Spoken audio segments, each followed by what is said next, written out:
Hola amigos, ¿qué tal? Bienvenidos a nuestro programa de hoy, viernes 5 de septiembre, último programa de la semana aquí en Política con Carreño. Estoy grabando hoy, día 4 de septiembre, déjenme ver, 25 para las 2 de la tarde, 4 de septiembre. ¿A ustedes les trae a la memoria algo esta fecha? 4 de septiembre. Claro, ¿verdad? Claro. 4 de septiembre de 2022. El día en que Chile dijo no a la Constitución de Loncón, de Baza, de Atria y tantos otros usurpadores de la democracia que quisieron robarse con el estallido delincuencial. 4 de septiembre de 2022. Es una fecha histórica, porque el 62% de los chilenos rechazamos esa constitución. Le dijimos no a esa constitución escrita con el odio de esta gente, con el revanchismo de esta gente, con el populismo de esta gente. El odio y su destrucción como nación. Le dijimos no ese 4 de septiembre. No a esa constitución escrita con el odio. No a esa constitución que quería la destrucción de la nación. La destrucción nuestra como país, como sociedad, ¿no?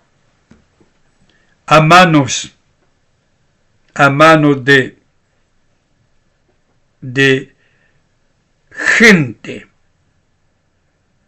que proponía diversos tipos de justicia para el chileno, ¿no? Privilegios injustos para gentes diversas, que quería un Estado totalitario, se hiciese cargo de la educación de los niños, de sus hijos, nietos. Le dijimos no a esa constitución. No, claro. No a la pérdida de soberanía. No a la pérdida de nuestra tradición valórica y cultural. Chile dijo no ese 4 de septiembre de 2022 a la refundación odiosa que solo quería la desaparición de las instituciones democráticas. Ustedes recuerdan, ¿no? Esa constitución, ese plebiscito del 4 de septiembre. Ese 4 de septiembre, un 38% de chilenos votó que quería la destrucción de su país, pero el 62%, 61,89% para ser bien preciso, de los chilenos votó que sí quería a Chile, que sí amaba a Chile, con sus defectos y sus virtudes, que sí quería respetar la institucionalidad, la democracia, aquellas instituciones nuestras como Carabineros de Chile, por ejemplo. Entonces, claro, ese 4 de septiembre de 2022. Es una fecha importante para Chile de los tiempos de hoy,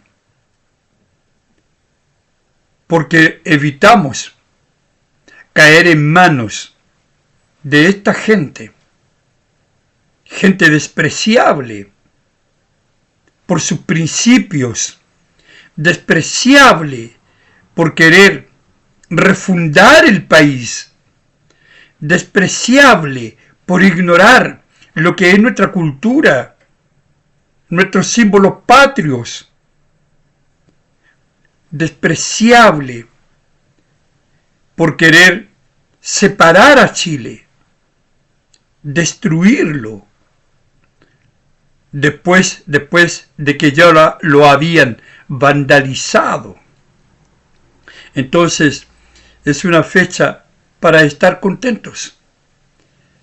Es una fecha para estar contentos porque le dijimos no a doña Loncón, a don Atria, a don Baza y a tantos otros personajes de esa constituyente, personajes despreciables por su comportamiento, y que varios de ellos hoy están postulando, ¿no?, al Parlamento. Pero bueno, que recuerden ese 4 de septiembre, no estamos dispuestos a que asuman la destrucción del país. Y lo conseguimos a través del voto ese día 4 de septiembre. Así que, amigos, es un día, el día de hoy, cuando estoy grabando, un día memorable para la historia reciente de Chile, para nosotros, que votamos en contra de esa constitución escrita con odio por gente miserable. Bueno, vayamos a los temas de hoy. Quería comenzar con esta reflexión. Vayamos a los temas de hoy.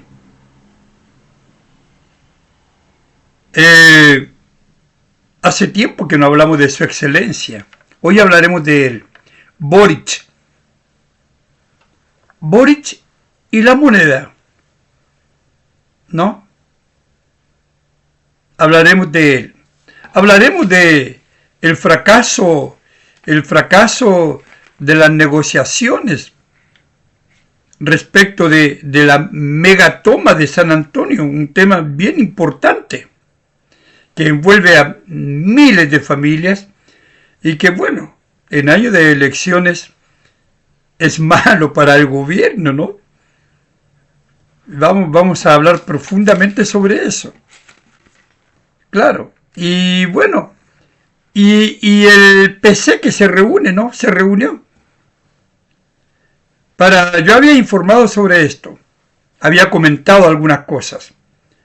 Para elaborar nuevas propuestas económicas para el programa de Janet Jara. Esos son los temas. Vayamos con Boric. Boric habló en el aniversario número 30 del Instituto Internacional para Democracia y la Asistencia Electoral, conocida con la sigla IDEA, ¿no? Instituto Internacional para la Democracia y la Asistencia Electoral. Y dijo varias cosas interesantes el presidente Boric, y que tienen que ver con él. Tienen que ver con él, con su comportamiento y el comportamiento de los suyos. Hace algunos años, pocos.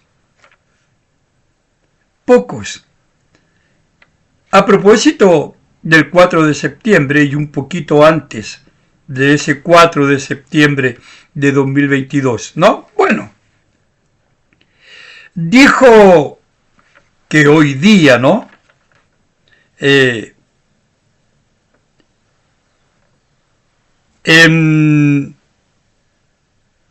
tenemos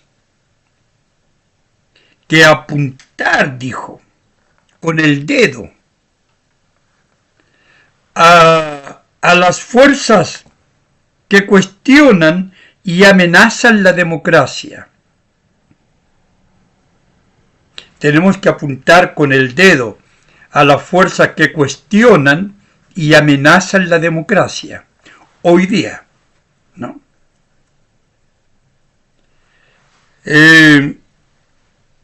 Claro, porque la idea, ¿verdad?, de este Instituto Internacional para la Democracia y la Asistencia Electoral, es promover la democracia en el mundo. Todos promovemos la democracia en el mundo, porque aun con sus fallas, con sus falencias, es como el mejor sistema político para gobernar, puesto que tiene que ver directamente con el voto popular, que es como se justifican y se sostienen las democracias. Bueno, dijo Boric que hay amenazas hoy de la democracia, ¿no? Claro, estas amenazas de la democracia o a la democracia, claro, no son las mismas de los años 60 o 70, dijo, porque son más sutiles, son más progresivas. Entonces ya llevamos dos declaraciones, ¿no? Dos declaraciones. La primera es que hay que señalar con el dedo, ¿verdad?, aquellas fuerzas que cuestionan y amenazan la democracia. ¿Cuáles fuerzas? Luego está otra declaración, que hoy la forma de amenazar la democracia ya no es la manera como se hacía en los años 60 o 70, sino que hoy las formas son más sutiles y progresivas, ¿no? Y luego una frase sacada del 70. Hoy no necesitan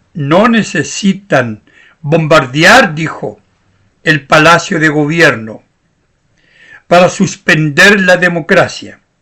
Lo hacen de a poco.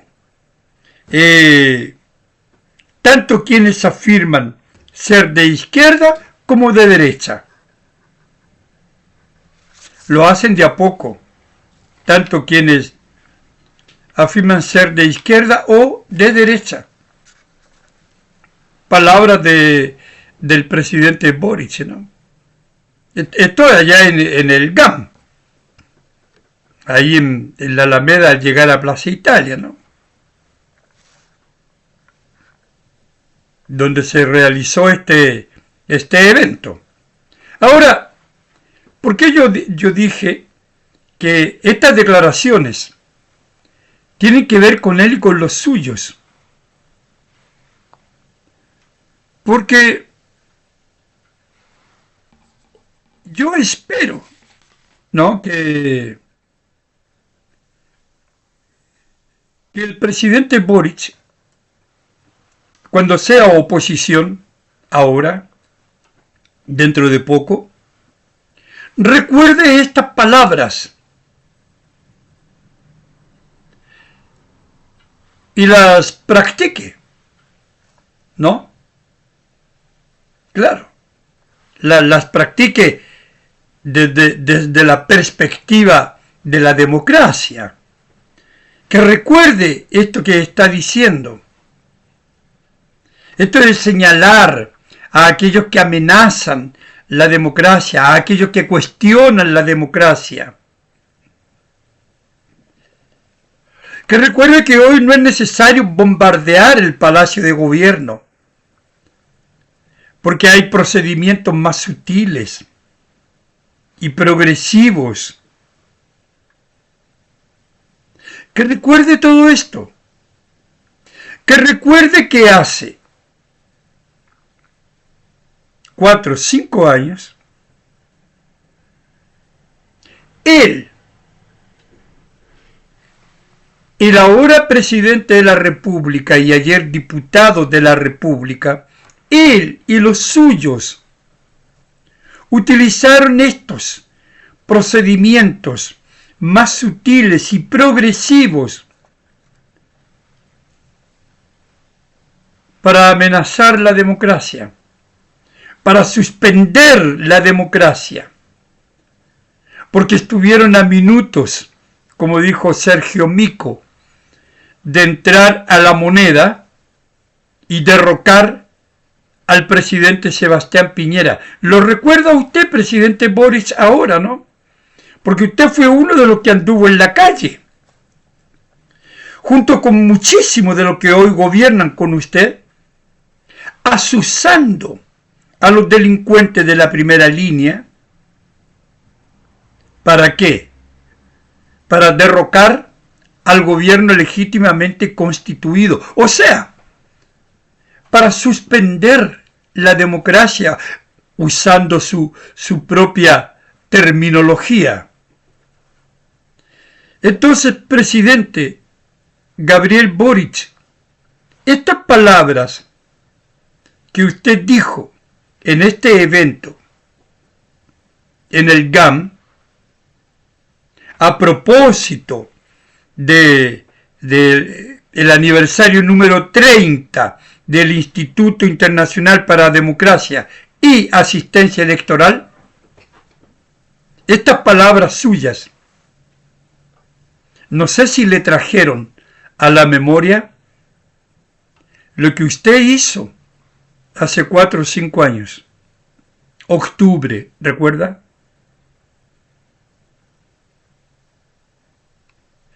Por eso yo digo, espero que cuando sea oposición recuerde estas palabras y no tengamos que indicar con el dedo, indicarlo a usted, que será un ciudadano común y corriente, y a los otros, indicarlo como el dedo, como hoy lo señalamos con el dedo, a ustedes, por ser los autores de la intentona de derrocar un gobierno legítimamente constituido, de suspender la democracia, de suspenderla no con bombardeos, sino a través de acciones más sutiles y otras no tanto, y progresivas. Y fíjense que los comunistas y su partido, Frente Amplista y otros, ya se están preparando para cuando sean oposición. Entonces, presidente, porque todavía es, presidente Gabriel Boric, yo espero, como chileno, como columnista, yo espero que usted recuerde estas palabras, porque entonces se las vamos a recordar nosotros. Están aquí, guardadas, registradas, grabadas. Lo que usted acaba de decir. Frases muy hermosas, lindas. Como usted hoy defiende la democracia. Y bueno, vamos a denunciar con el dedo, pero dígame a quién, pues. ¿A quién hoy quiere suspender la democracia? Dígame quién. Y no me diga que son la ultraderecha, los fascistas, no me diga eso porque nunca han llamado a suspender la democracia. Y quienes sí han llamado a suspender la democracia permanentemente son los comunistas. Lo hacen desde el Congreso, desde el Senado, desde la Cámara, lo hacen en todas partes. Y llaman a la gente a la calle para presionar al propio Senado. Hablan de quemarlo todo de nuevo, como Campillay senadora. Es decir, se están preparando. Entonces, presidente, ojalá que usted ejerza algún tipo de liderazgo sobre esos energúmenos. Bueno, amigos, ese es un tema muy interesante en cuanto a que son las palabras del presidente Boric. El mismo que no hace nada andaba asusando a la gente para derrocar a Sebastián Piñera, con un montón de acusaciones constitucionales, en fin, y como eso no resultó, tratamos de invadir, apoderarnos de la moneda. Así de simple, ¿no? Bueno, vayamos al segundo tema de hoy. El PC, ¿no? El Partido Comunista, bueno, y sus nuevas, o no tan nuevas, propuestas económicas para el programa de Jara. Ese como es el tema, ¿no? El título. Ahora, que la autonomía de Jara, de Janet Jara, es un cuento de Caperucita Roja o de temporera, ¿no? El PC lo comprueba una vez más, que estamos frente a una candidata que no tiene ninguna autonomía, que todo esto no es nada más que una puesta en escena, una mise en scène. No tiene autonomía, ella debe hacer lo que le dicta el partido. Bueno, veamos.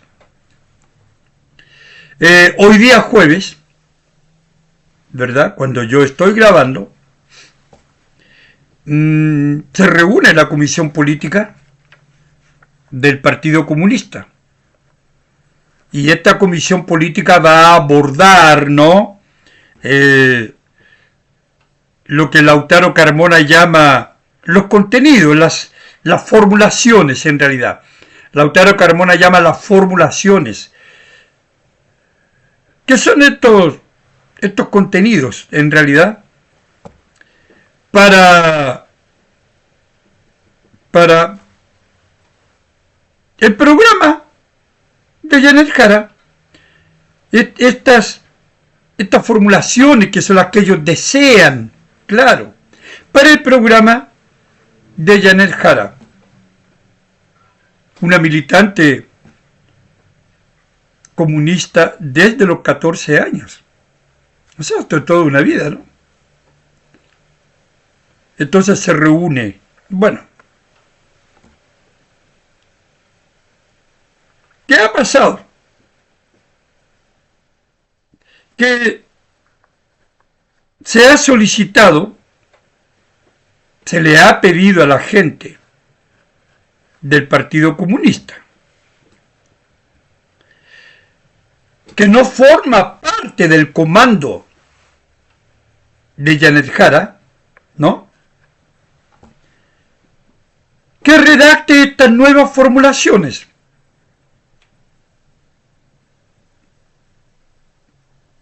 A gente como Fernando Carmona, el hijo de Lautaro Carmona, que no forma parte del comando, formaba parte, que es el que escribió las 7 páginas del programa que Jara presentó para las primarias. Bueno, esta gente, para que elabore estas formulaciones, que no son nada más que bueno, los contenidos que el Partido Comunista quiere que estén en el programa original y que forman parte de la ideología del Partido Comunista. ¿Por qué? Porque, claro, no están contentos con los cambios que ha tomado, ¿no es cierto?, Janet Jara. Unos cambios que son efectivamente aparentes. aparentes. Por ejemplo, sobre el aborto libre, que es un tema sensible para el Partido Comunista, ella dijo que se había olvidado. Y después pidió disculpas, ¿no? Que no estaba considerado, y después pidió disculpas por el error, ¿no? Porque sí estaba ahí en el programa. Bueno, uno de los tantos errores de doña Janet Jara. El sueldo vital, ¿no?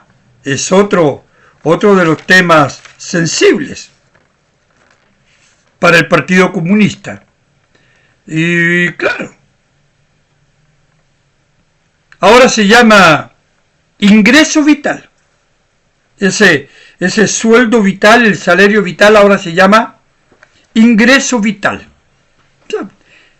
Es como si el cambio de nombre significase alguna cosa trascendental, importante para el desarrollo del programa, ¿no? Puro bla, bla, bla. Bueno, y algo que es la sangre misma del PC, el fin de las AFP. Nada de esto está en el programa de Janet Jara. Y todo esto, el PC quiere que esté en el programa de Janet Jara, ¿no? Son estas nuevas formulaciones. Son los deseos de siempre del PC. Entonces, bueno, esto de que no estén presentes estos temas, como el aborto libre, como el fin de la AFP, o como el salario mínimo, este salario vital que ahora se llama ingreso vital, no le gusta para nada al PC. Y esto del ingreso vital, aunque está ahí esos 750.000 pesos, no están pensados como lo quiere el PC. El PC quiere que esta plata provenga directamente de los empresarios y no que sea bonificado por el Estado. Eso es lo que quiere el PC. Pero es lo que no quiere o no propone o no está presente en el programa de Jara, ¿no? Bueno. ¿Por qué dicen ellos? Porque la famosa regla fiscal y Fernando Carmona habla de esta famosa regla fiscal que a juicio de él y de los comunistas, como Eric Campo, que forma parte del Comando Superior, ¿no? Esta famosa regla fiscal impide, dice, el desarrollo social, impide el avance social. Y esta fue la crítica de Lautaro Carmona a Mario Marcel. Porque esta reforma, esta regla fiscal, que tiene que ver con el uso de los recursos, a juicio del PC, impide el desarrollo social, el avance social. Entonces eso no lo ven con buen agrado, que esté presente en el programa de Janet Jara. Y de hecho eso va a ser modificado si llega Janet Jara a ser presidenta de Chile. Entonces culpan a estos recursos que, de acuerdo a la crítica dura de Lautaro Carmona a Mario Marcel, estos recursos eran como la niña bonita, ¿no? Eran como una especie de Dios, dice. Y se privilegiaban los recursos por sobre el bienestar social, con una postura comunista absolutamente insensible y declara connotación totalitaria, sin pensar en el desarrollo país. ¿Por qué? Porque al no haber recursos, que ya se lo han gastado todo en este gobierno, recuerden que le pasaron la mano a Corfo con muchos miles de millones de dólares a propósito de las ganancias del litio. Le pasaron la mano al fondo de reserva para emergencia. Ya no hay nada. Roguemos a Dios que no haya ninguna emergencia como un terremoto. Porque no hay plata, porque ya se la gastaron toda. Entonces, claro, no importa, el Estado, las tetas del Estado son grandes. Entonces, nos vamos a seguir endeudando. Y ellos ahora se preocupan de que no hay recursos para los hospitales. Hay hospitales que no tienen insumos. Ahora están preocupados de eso, ¿no? Entonces, claro, el asunto es muy fácil. Vamos a gastar plata. Y Marcel decía que no había plata, que había que cuidar los recursos. Y no hay plata, efectivamente. Pero hay que satisfacer las necesidades de la gente, claro. Obviamente que sí, si yo no digo que no, nadie dice que no. Pero hay que hacerlo de manera tal que el país no siga hundiéndose en el endeudamiento. ¿No? Porque finalmente el país cae en un hoyo del cual difícilmente sale. Y esa es una realidad. Entonces, en determinado momento, cuando las finanzas públicas se administran tan mal como en este gobierno, los recursos terminan siendo la niña bonita. Lo poco que haya hay que cuidarlo. Claro. Pero en fin. Y Eric Campos, como dije, que es uno de estos integrantes de la comisión política, ha dicho eso, ¿no? Están detenidos, parados los servicios de salud, no hay dinero para llegar a fin de año, ya lo sabemos, está en la prensa. Muchos hospitales ya han dicho eso. No hay plata para los insumos, ya lo sabemos. No hay plata para pagar los salarios de los trabajadores. Bueno. Y la cosa está así, pues. Esa es la realidad y esas son las nuevas, digamos, propuestas, que no son tan nuevas como dije, las nuevas formulaciones, que es lo que el Partido Comunista en definitiva le va a entregar a Janet Jara.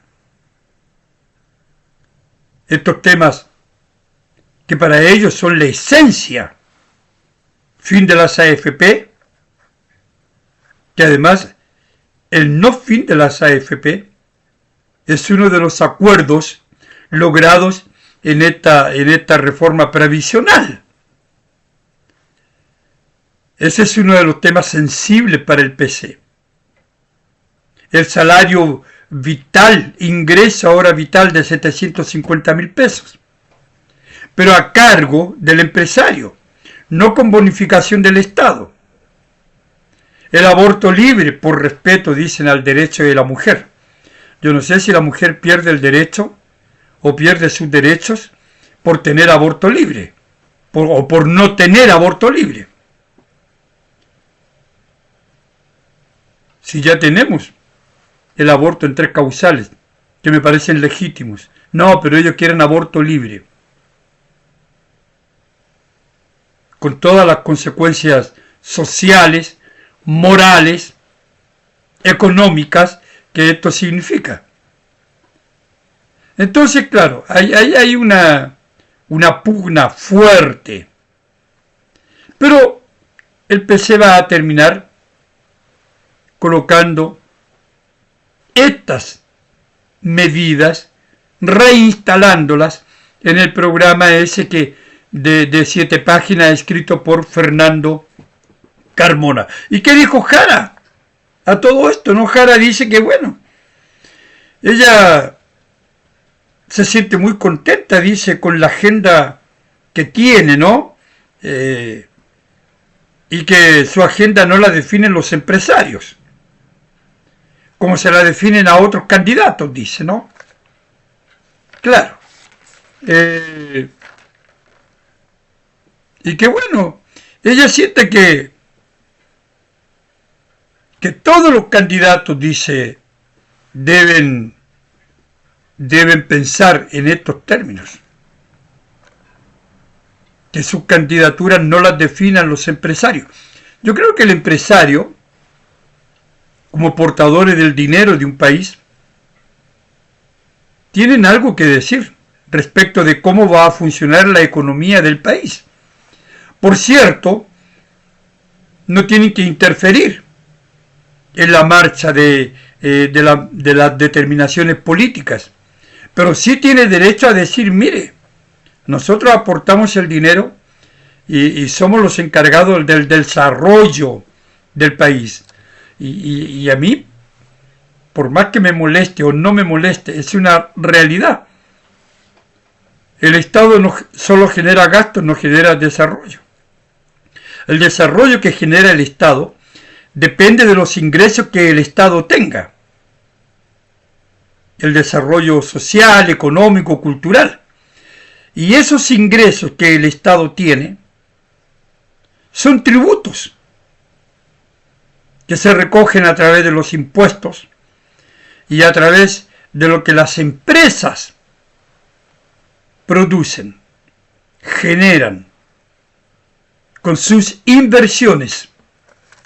Entonces, claro, los empresarios sí tienen cosas que decir. Así que Janet Jara está equivocada. Su agenda no la gobiernan los empresarios. La agenda de ningún político gobierna los empresarios. Pero sí los empresarios, como generadores de recursos y del desarrollo del país, tienen cosas que decir. Si no, todos los empresarios son bandidos. Yo diría que hay más políticos bandidos que empresarios bandidos. Hay más políticos ladrones que empresarios ladrones. Si comenzamos a poner en la balanza, bueno.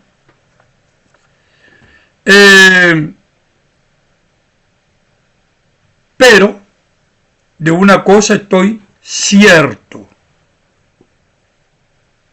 Absolutamente. Doña Janet Jara no tiene ninguna autonomía y terminará haciendo lo que el Partido Comunista le ordene. Simple, tan simple como eso.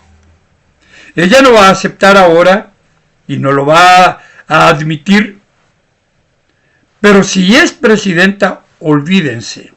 Todas estas cosas que estamos conversando estarán ahí, en primera fila. Bueno, vayamos a don Carlos Montes y la mega toma de San Antonio. Don Carlos Montes está con la soga al cuello porque al final él es el encargado, como ministro de Vivienda y Urbanismo. Fue uno de los encargados de esta mesa de diálogo con los empresarios, dueños de ese paño gigante, ¿no?, de 260 hectáreas en el Cerro Centinela, allá en San Antonio. En ese paño gigante viven 4.236 familias, lo que significa, amigos, 10.251 pobladores que hoy estos empresarios esperan, Esteban Solari y Ricardo Posada, que dentro de los próximos días el tribunal, ¿no? Simplemente dentro de estos próximos días el tribunal de orden de desalojo, un desalojo que ya había sido autorizado en febrero, pero que se suspendió a causa de este diálogo entre las partes, entre los intervinientes. Y ahí está el gobierno a través del Ministerio de Vivienda y estos empresarios. Entonces, bueno, no se llegó a un acuerdo. El gobierno quería, a través de Montes, y era como su caballito, ¿no? Iba a ser su estrella. El gobierno quería que los empresarios, los propietarios, vendieran el terreno a la gente considerando el sistema de cooperativas. Y si funcionaba acá, bueno, iba a ser aplicado en todas las demás tomas que hay en Chile, que son muchas, más de 40 o más. Bueno, este era el sistema propuesto por Carlos Montes como política pública. Por eso es que es un fracaso. Nuevamente Montes fracasa en su gestión ministerial. Entonces iba a ser aplicado en casos similares. Pero todo se vino abajo. Y no fue una reunión, no fueron 2, ni 5, ni 10. Fueron 17 veces que se reunió esta gente para finalmente no llegar a ningún acuerdo. ¿Por qué? Porque los propietarios, Solari y Posada, rechazaron la oferta del gobierno de 0,21 UF el metro cuadrado.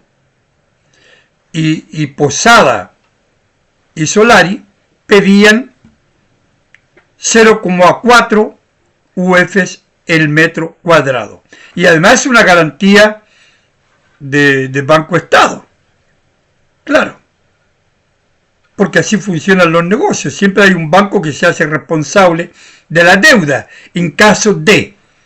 Entonces el gobierno no aceptó, porque dijo que la gente no tenía condiciones de pagar esa cantidad de plata y que el Banco Estado no avalaría tampoco ese precio.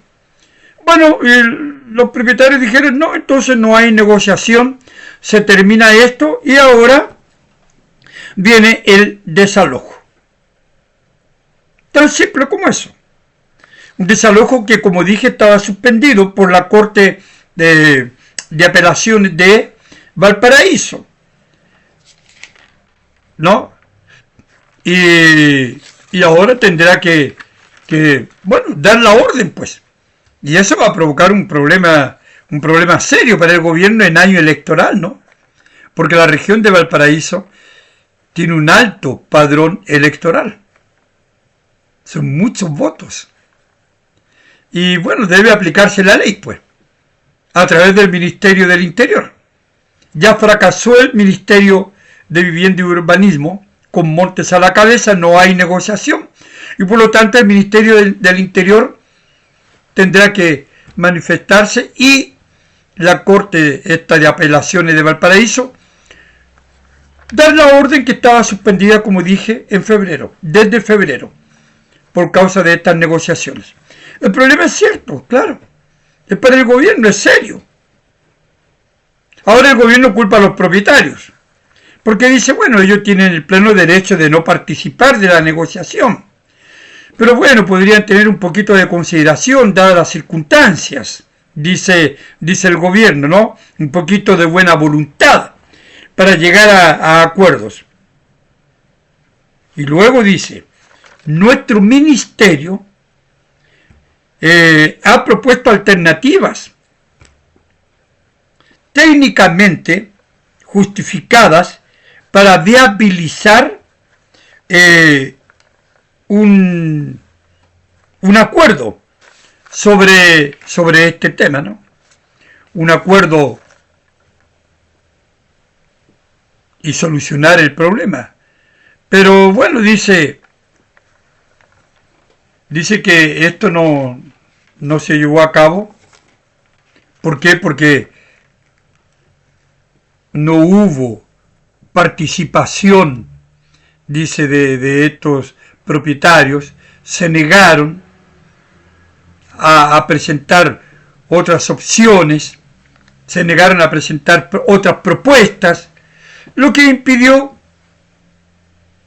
resolver el problema. Entonces ahora, amigos, vamos a ver qué pasa, ¿no? No es fácil desalojar a más de 4.000 familias, a más de 10.000 personas, pero la ley es la ley.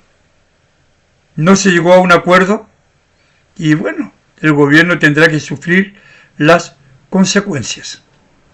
Chao amigos, gracias por ese apoyo. Estoy leyendo, ¿no? Lo que ustedes me escriben. Un auditor por ahí dijo, somos pocos pero buenos. Ojalá seamos más y buenos también. Buen fin de semana, amigos, cuídense.